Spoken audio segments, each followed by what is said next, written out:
बिस्मिल्लाहिर्रहमानिर्रहीम। अस्सलाम वालेकुम। मैं हूं doctor Farah Munir. Learn repertory group में आज का जो हमारा टॉपिक है वो है रेस्टलेसनेस, यानी कि बेचैनी, बेसुकूनी, इज़्तिराब। People who are restless who always move from one place to another, nervous people. यानी कि रेस्टलेसनेस के अंदर जो पेशेंट आते हैं वो कभी भी सुकून से, आराम से एक जगह पर टिक कर नहीं बैठ सकते। वो एक जगह से दूसरी जगह पर, दूसरी से तीसरी जगह पर मूव करते रहते हैं। यानी कि ये जो बेचैनी होती है या बेसुकूनी होती है, मेंटली भी हो सकती है, जज्बाती तौर पर भी हो सकती है और फिज़िकली भी हो सकती है। यानी कि इसमें तीनों कैटेगरीज पाई जाती हैं। जब एक इंसान बहुत ज़्यादा बेचैन हो जाता, बेसुकून हो जाए, तो उसको सुकून हासिल करने के लिए कभी कोई रास्ता अख्तियार करता है, कभी कोई करता है, लेकिन उसे जब सुकून नहीं मिल पाता तो वो फिर डिप्रेशन का शिकार भी हो जाता है। यही वजह कि इसके अंदर आने वाली जो मेडिसिन है उनको हमने एक्सप्लेन करना है रेस्टलेस के अंदर। तो सबसे पहले आर्सेनिक एल्बम। आर्सेनिकल एल्बम जैसा कि इंसिक्योरिटी के हवाले से बहुत फेमस है कि इसके अंदर अदम तहफ़्फ़ुज़ बहुत ज़्यादा पाया जाता है। इसके पेशेंट के अंदर इस कदर इंसिक्योरिटी होती है कि इसको बाज़ दफ़ा ऐसा फ़ील होता है जैसे कि वो मर जाएगा। उसको बाज़ अपनी सेहत का खौफ होता है, उसके जरासीम का खौफ होता है। यानी कि उसकी बेचैनी की वजह से उसके अंदर बहुत ज़्यादा फ़ियर पाए जाते हैं। इस दवा की तशवीश अंदरूनी तौर पर पेशेंट के अंदर इज़्तिराब पैदा कर देती है, जो कि ख़ास तौर पर इस दवा में पाई जाने वाली बेसुकूनी को जन्म देती है। ये बेसुकूनी जिस्मानी अमल नहीं बल्कि ज़हनी नाआसूदगी की वजह से होता है। यानी कि आर्सेनिक एल्बम के पेशेंट्स को रेस्टलेसनेस जो होती है या बेसुकूनी या बेचैनी वो ज़हनी होती है।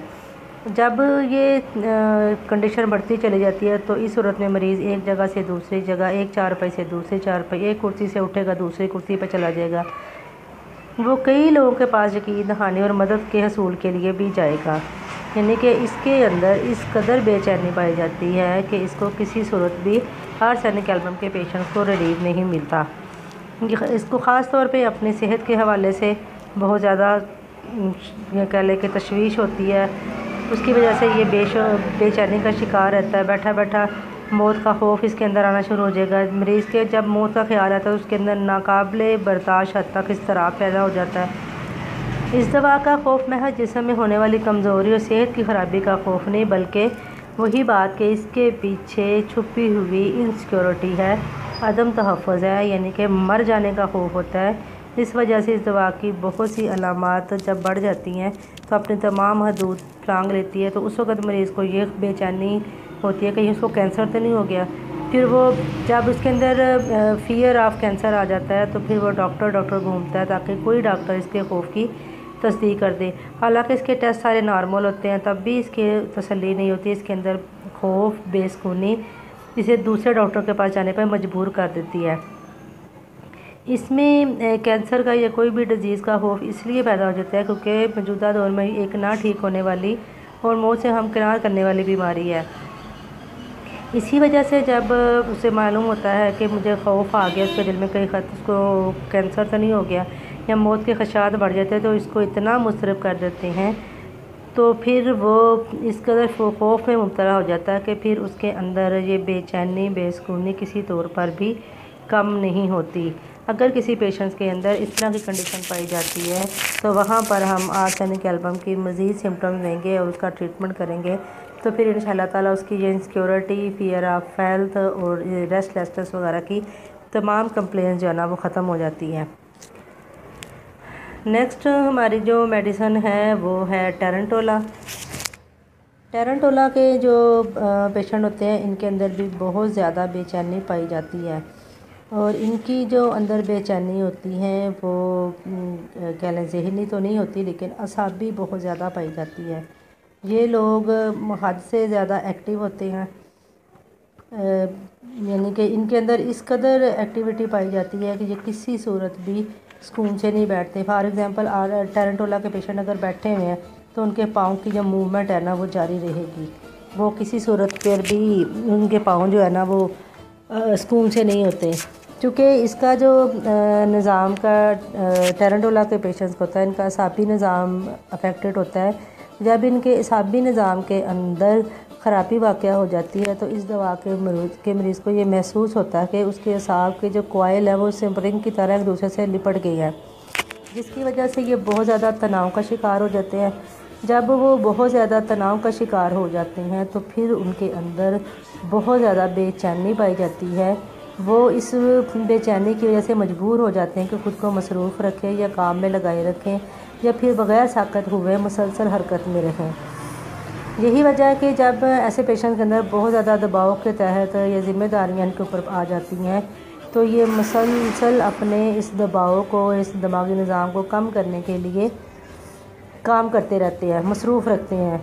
यानी कि ये होते तो बहुत एक्टिव हैं, ताकतवर लोग होते हैं, काम करना चाहते हैं और ये काम करते हैं। इनके अंदर सुपर ह्यूमन ताकत होती है, जिसकी वजह से ये पेशेंट दिन रात बग़ैर काम किए काम करते रहते हैं और जो सोते भी नहीं हैं।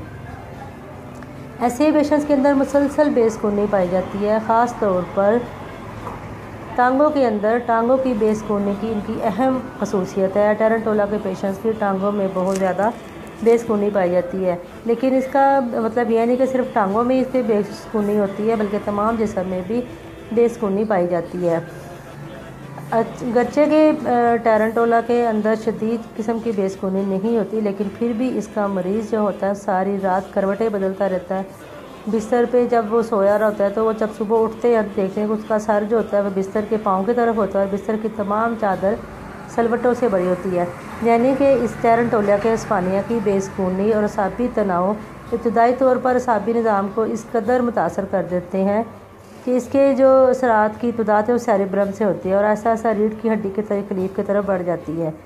यही वजह है कि जब ऐसे पेशेंट्स को अंदर बेचैनी और बेसुकूनी होती है तो फिर ये इसको रूहानी तौर पर भी बेसुकून कर देती है, जो कि बाद में करवटें और जगह बदलने वाली बेसुकूनी में बदल जाती है।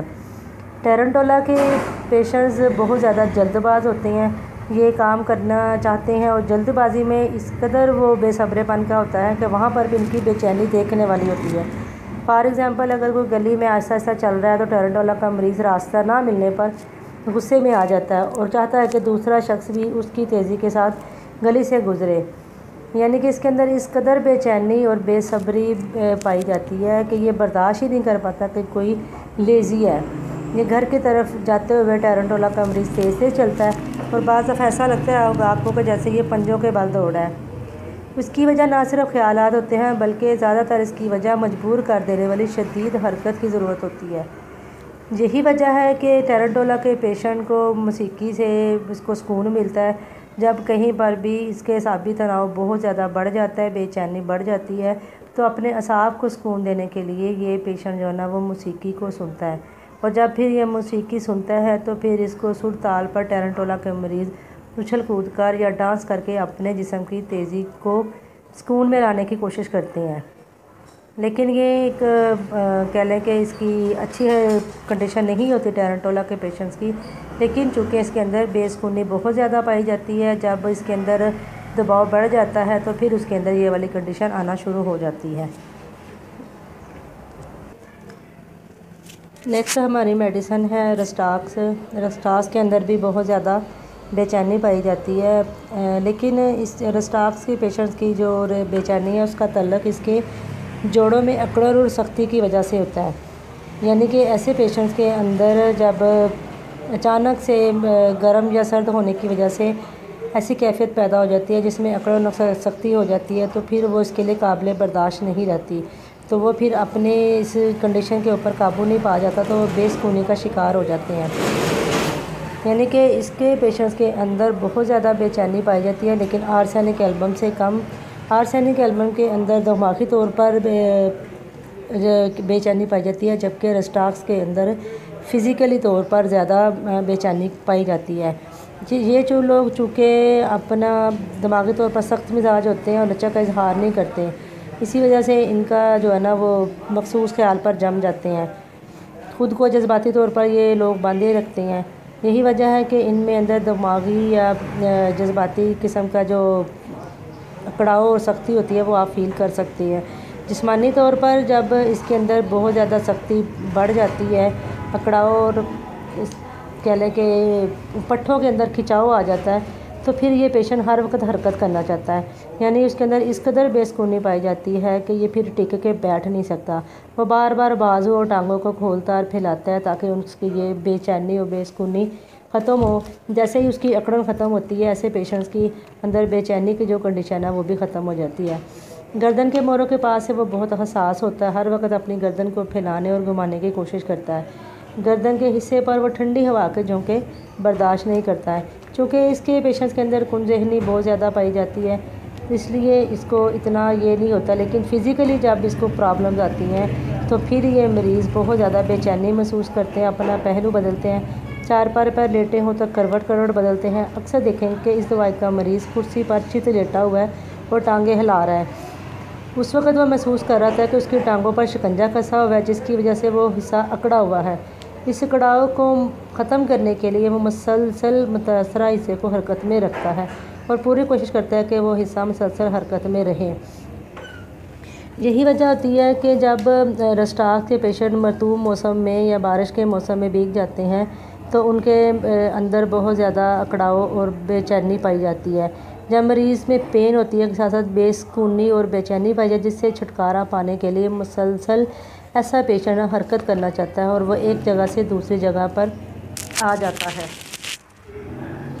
यानी कि रस्टाक्स के पेशेंट्स के अंदर जो बेचैनी होती है वो इस कदर होती है कि वो फ़िज़िकली तौर पर उसके अंदर अकड़ाव आ जाता है, पट्ठों में खिंचाव आ जाता है, दर्द हो जाती है, जिसकी वजह से उसको अपने उस कड़ाव और दर्द को कम करने के लिए, उस बेचैनी जो उसके अंदर पाई जाती है कम करने के लिए वो मुसलसल हरकत में रहता है। तो ऐसे जो पेशेंट होते हैं रस्टाक्स, इनकी बेचैनी जो होना वो जिस्मानी तौर पर होती है।